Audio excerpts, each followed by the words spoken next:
Metalfoes is one of the premier pendulum archetypes of 2016. Now, while there were multiple pendulum variants you could try out, whether it be Pepe Pendulum or Magician Pendulum, we eventually got Metalfoe Pendulum in the Dark Illusion 2016. And this archetype was not only my first competitive archetype ever, making it one of my favorite archetypes in general, but it also was competitively successful. It was quite a competent archetype that saw play throughout multiple years of Yu-Gi-Oh! And in today's video, we're going to talk about why Metalfoes was tier 1.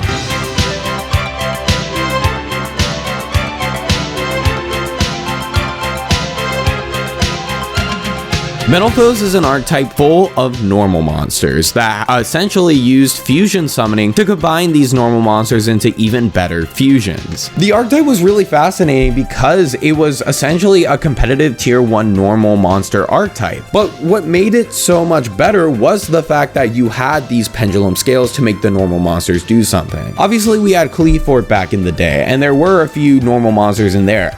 Pay 800 for Scout.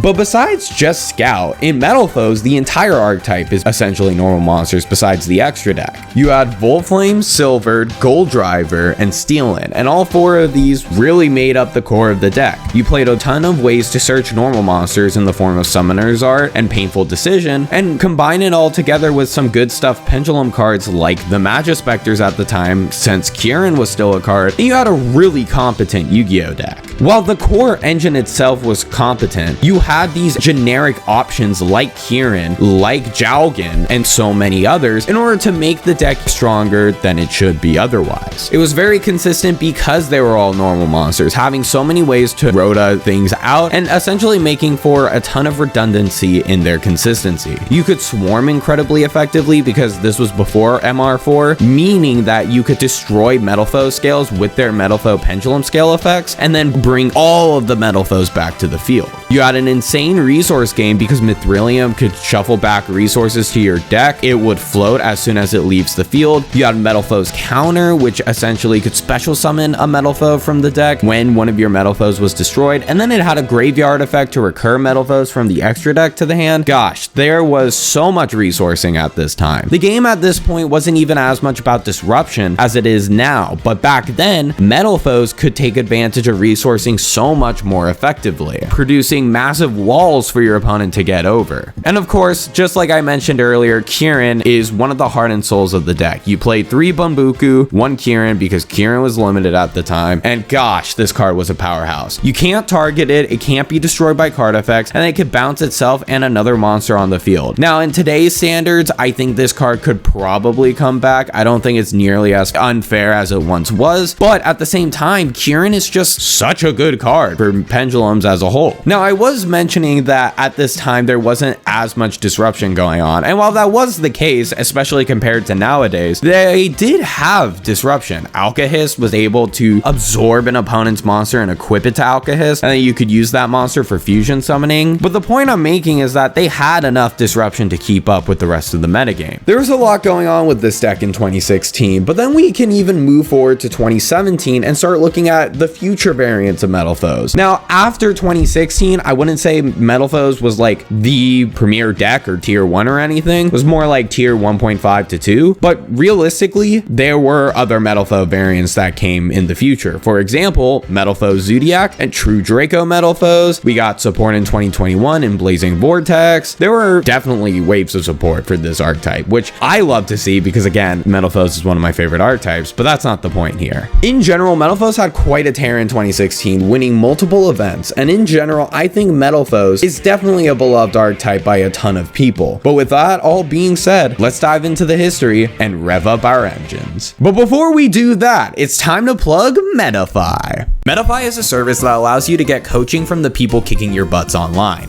Whether that be Super Smash Bros, Call of Duty, or now Yu-Gi-Oh, this is a great opportunity for people to get coached by some of the best in the game. With that in mind, you can get coached by me. I'm not one to typically flex my accomplishments, but I'm most certainly a qualified player to help you get better at the game. And if you want me to help you get better, check out my METAFY page in the description below. But with that, let's get back to the history of these gold drivers. Okay, that one was really bad, I'm sorry. In August 2016, we got the release of Dark Illusion. Not only did we get the release of this set, we also got the release of a polarizing ban list, one that hit the 4 premier decks at the time: Monarch, Burning Abyss, Pendulum, and Cosmo. Now, with all these decks hindered in an immense way, there weren't necessarily any decks to immediately take over. I mean, there was Blue Eyes, and that became tier 1. But then we also had Metalfoes come out of nowhere. With all the other decks hindered, the only deck that really survived was Burning Abyss. And even then, it wasn't doing as well as it once was. One Beatrice was a big hit to the deck. With Beatrice at 1, Blue Eyes definitely shined brighter and became the arguably most represented deck of the format. But Metalfoes actually won an event. Metalfoes, with the combined help of Jowgen, Kieran, and so many others, was able to take down YCS Minneapolis through the hands of Marcus Hayden. But for the time being, it was clear Metalfoes shouldn't be taken lightly. That was until we got the release of the ABC structure deck. And when this structure deck came out, it polarized the metagame. I mean, ABC was by far the most represented deck.